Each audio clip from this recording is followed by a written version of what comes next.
Dzień dobry, szczęść Boże. Witam bardzo serdecznie w kolejnym, czwartym już odcinku naszej SDM-owej serii 8 twarzy. Kochani, idziemy do kolejnego obrazu miłosierdzia.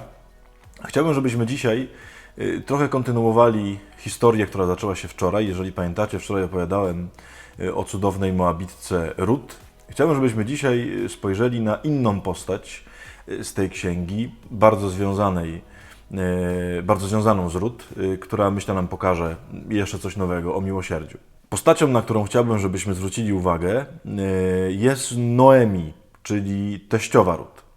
Nie będę opowiadał całej jej historii. Jeżeli ktoś ma tylko ochotę, bardzo zachęcam, żeby sobie zajrzeć do księgi Rut. Chciałbym tylko opowiedzieć o jednej scenie, jednym takim fragmencie, który pokazuje pewne oblicze miłosierdzia, które miała w sobie ta niezwykła kobieta. Noemi jest wdową, która straciła 3 mężczyzn w swoim życiu. Straciła męża, Elimeleka, i straciła również 2 synów, Machlona i Kiliona. Mieszkała przez długi czas na wygnaniu, na emigracji można by powiedzieć, w Moabie i stamtąd po 10 latach wróciła do Betlejem w bardzo trudnej sytuacji życiowej. Kiedy wraca do Betlejem, jest pozbawiona całego majątku, nie ma w ogóle żadnych posiadłości, nie ma żadnego sposobu na utrzymanie. Kiedy ją dawne jej przyjaciółki widzą po 10 latach i pytają, co tam u niej, to ona odpowiada, żeby już jej nie nazywać Noemi, tylko żeby mówić na nią Mara. To są 2 bardzo charakterystyczne imiona, które ona ma jakby przed i po tej tragedii, która się wydarzyła. Noemi po polsku to znaczy moja słodycz, więc miała bardzo niezwykle, takie czułe wręcz imię.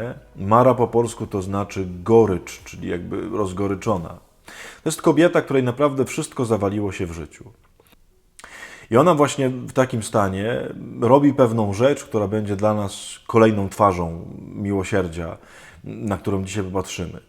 Otóż kiedy są tam już w tym Betlejem, dlatego że ona tam trafia razem z Rut, to jest jej synowa, która była żoną jednego z jej synów, są w bardzo trudnej sytuacji. Ta Rut udaje się na pole do Booza, żeby po prostu szukać jakiegoś jedzenia, zbiera kłosy za żniwiarzami.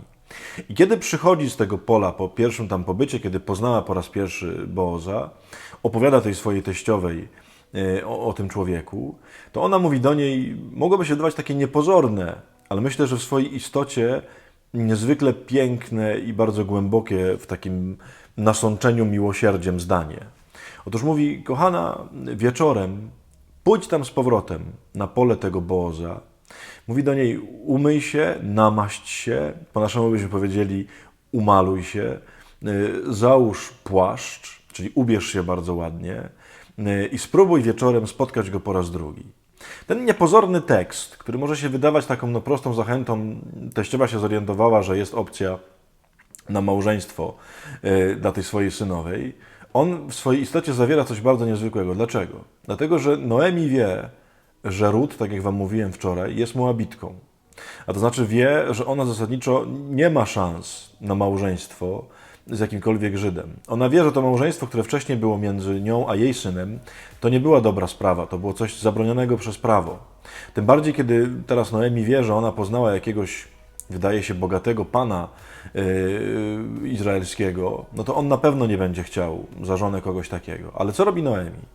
Noemi próbuje przekonać tę Rut, że jest piękna, że jest niezwykła.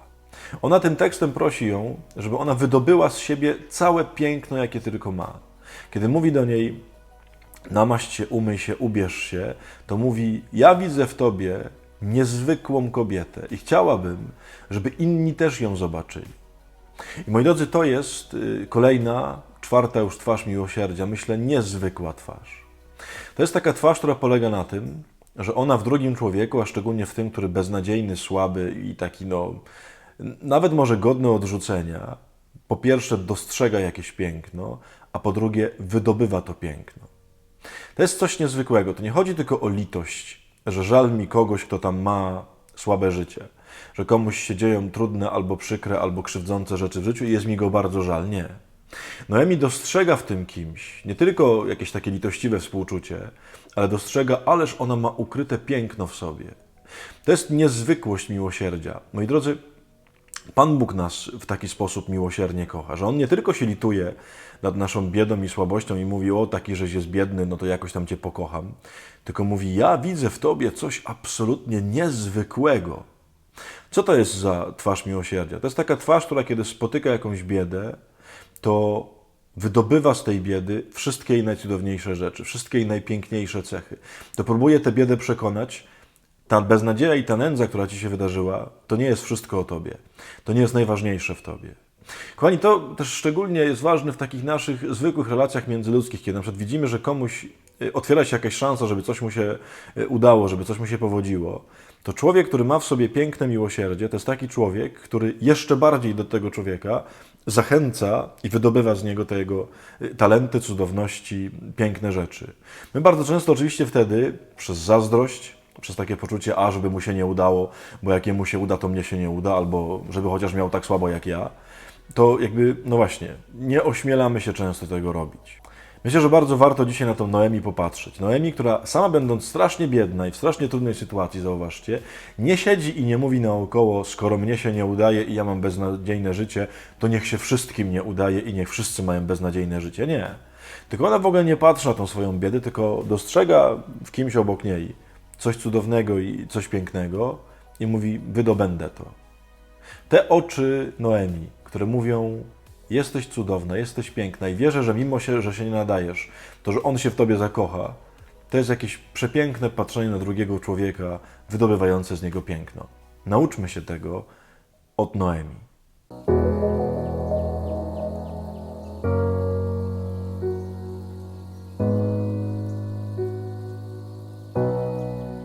Moi kochani, to by było tyle w 4. odcinku. Jesteśmy dokładnie na półmetku. Przed nami jeszcze 4 odcinki.